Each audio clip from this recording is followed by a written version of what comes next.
réaliser ceci. Donc les petits nids pour mettre les œufs et les petits bonnets qui vont avec. Donc cette vidéo, c'est au crochet que nous allons réaliser tout ça. Et c'est très facile, surtout aussi pour les débutantes, car moi aussi, je suis un petit peu débutante au crochet.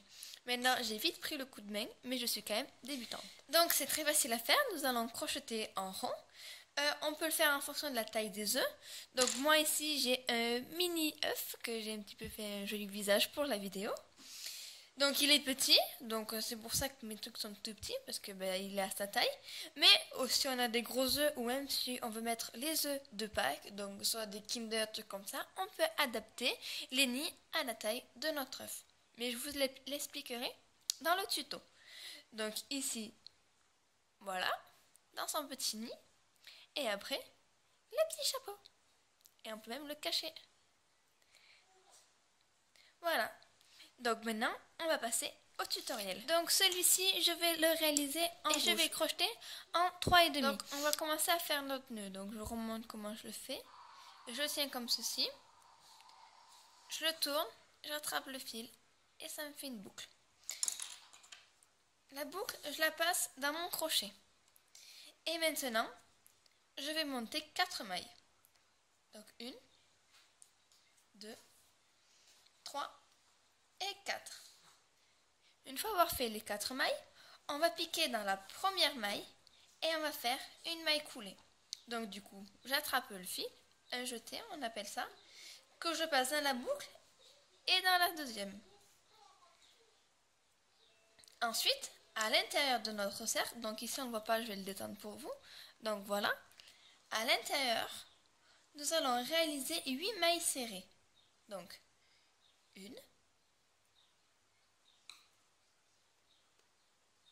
2, 3,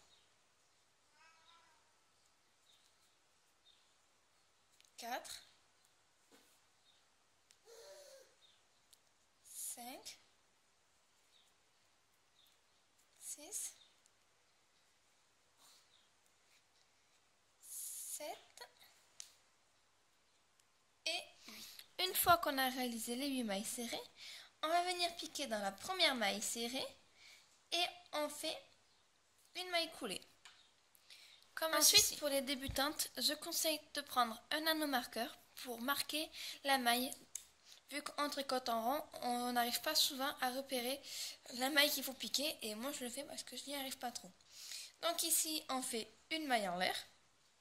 Et dans cette maille en l'air, je viens mettre mon anneau. Parce que ça sera dans celle-là qu'il faudra fermer notre cercle.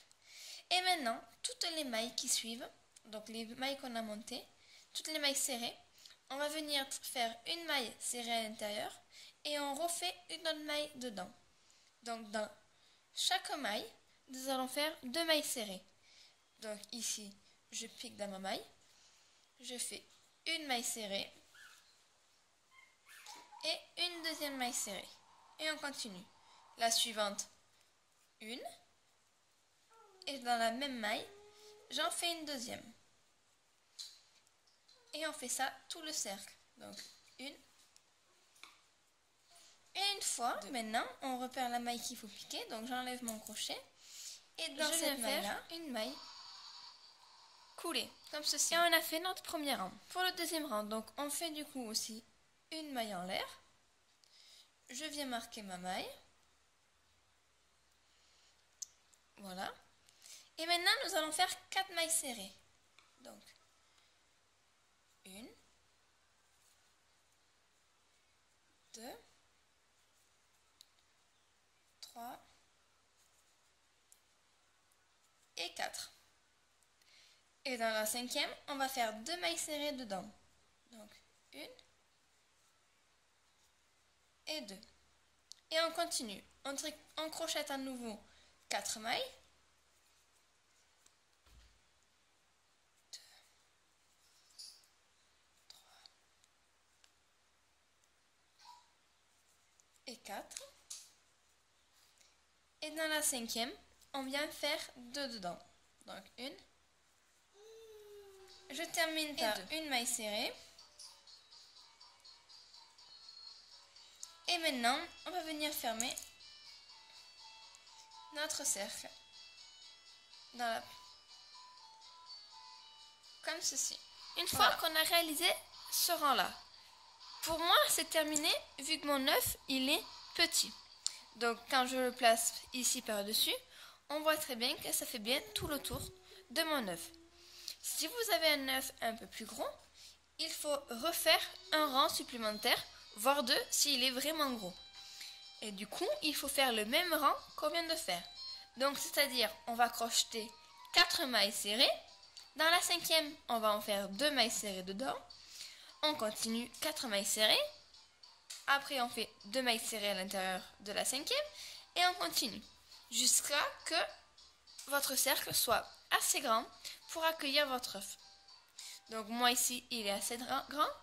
On va passer à l'étape suivante. Cette étape que nous venons de faire est la même pour le chapeau comme pour le nid. C'est la même base. Donc ici, nous allons commencer par faire le nid avec celui-là, puis je referai cette base pour faire le chapeau.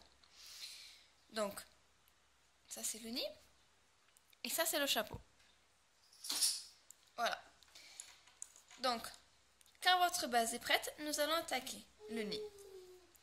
Donc, pour le nid, on va venir piquer. Non, je ne sais pas si j'ai fait une maille en l'air. Si. Donc, pour le nid, on vient faire une maille en l'air et on va venir piquer, pas dans la maille entière ici, mais dans le brin arrière. Vous voyez? Et on va faire une maille serrée. Et ça, tout le tour. À chaque fois, dans le brin arrière, nous allons réaliser une maille serrée. À la fin de notre rang, on vient piquer dans la première maille serrée et on fait une maille coulée, comme ceci. Donc voilà le premier rang. Et on continue. On vient faire une maille en l'air. Je viens marquer ma maille. Et maintenant, on va réaliser des mailles serrées dans les mailles entières. Donc du coup, tout le tour, nous venons le faire en maille serrée. Tout le tour, tout le tour. Vous voyez, je prends bien la maille et je fais une maille serrée. Et ensuite, pareil, on vient fermer notre cercle dans la première maille serrée que nous avons réalisée par une maille coulée, comme ceci. Et ensuite, on continue jusqu'à la hauteur voulue. Donc toujours une maille en l'air et toujours on vient faire les mailles serrées, tac tac tac, tout le tour. Donc il faut penser que bien sûr le nid est retourné. Donc voilà ce qui donne en vrai. Donc on crochette comme ceci. Donc si on voit ici là, voilà la différence. Donc il faut crocheter jusqu'à la hauteur que vous souhaitez. Donc ça veut dire que quand on retournera après notre ouvrage, comme ceci, il faut que ça vous plaît quand vous intégrerez votre œuf. Après c'est à vous de voir. Au plus vous ferez de grand, au plus le retour se verra, ou c'est comme vous souhaitez. Après vous n'êtes même pas obligé de le retourner, hein, si vous voulez le mettre comme ceci, hein, vous pouvez le mettre comme ceci. Mais je trouve que ça fait moins joli. Et après pour mettre le chapeau, mais bon, chacun fait comme il veut. Donc maintenant, je vais poursuivre par crocheter jusqu'à la hauteur souhaitée. Voilà, j'ai terminé mon petit nid. Donc voici la hauteur, à peu près. Donc à côté de mon œuf, voilà. Il peut se cacher entièrement dedans s'il a envie. Mais le but pour moi, c'est de le retourner et de former un nid. Donc ici, on le retourne. Mais avant, avec votre aiguille, vous pourrez rentrer les fils à l'intérieur de l'ouvrage. Bon, moi là, je ne vais pas le faire, hein, parce que, vous savez, il suffit de prendre votre aiguille, hop, à coudre, et rentrer les fils à l'intérieur. Donc, nous avons déjà le petit nid. Maintenant, pour réaliser le chapeau, c'est facile, nous allons partir sur la même base. Donc, ma base est réalisée. Ici, moi, je fais que un rang. Mais après, vous, s'il faut vous en faire un de plus, pour notre petit nid, on avait piqué. Attends, il faut faire une maille en l'air. On avait piqué dans le brin extérieur de la maille. Pour le chapeau, il faut piquer entièrement dans la maille. C'est juste la variante. Et on fait, bien sûr, des mailles serrées.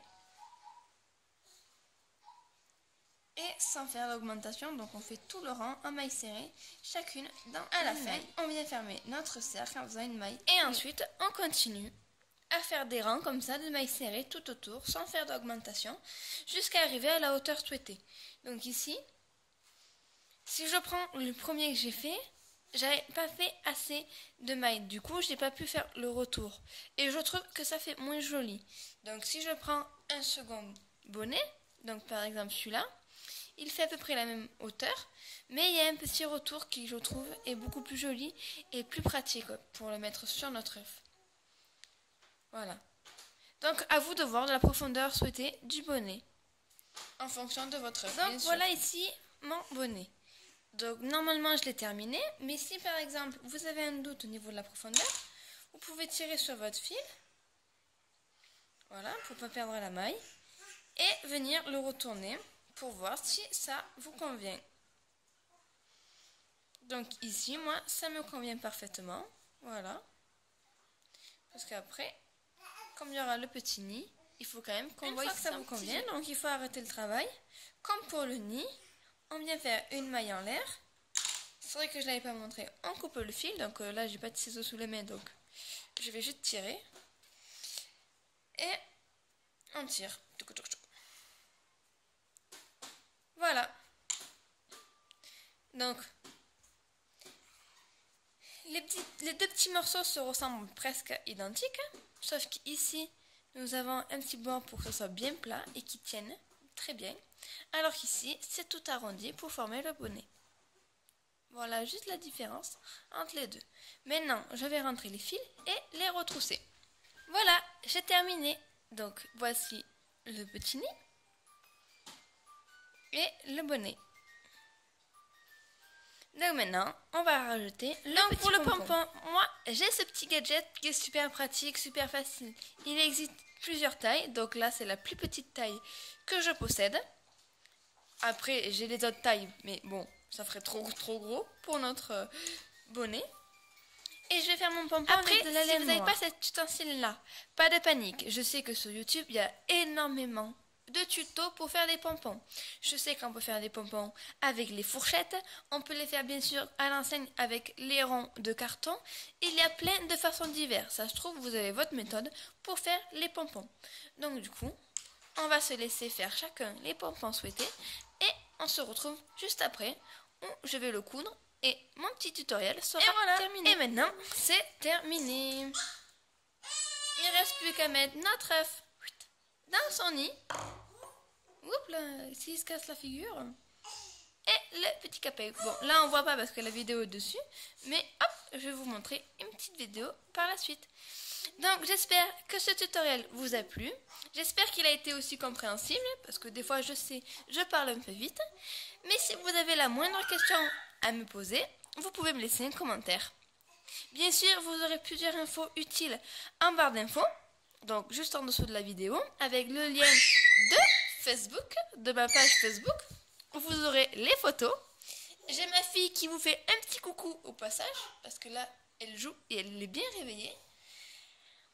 Donc, vous pourrez me laisser une photo de vos ouvrages que vous avez réalisés sur ma page Facebook. Ça me fera très plaisir de voir vos réalisations. Donc maintenant, je vous laisse avec la suite de la vidéo. Et je vous fais de gros bisous et à la prochaine.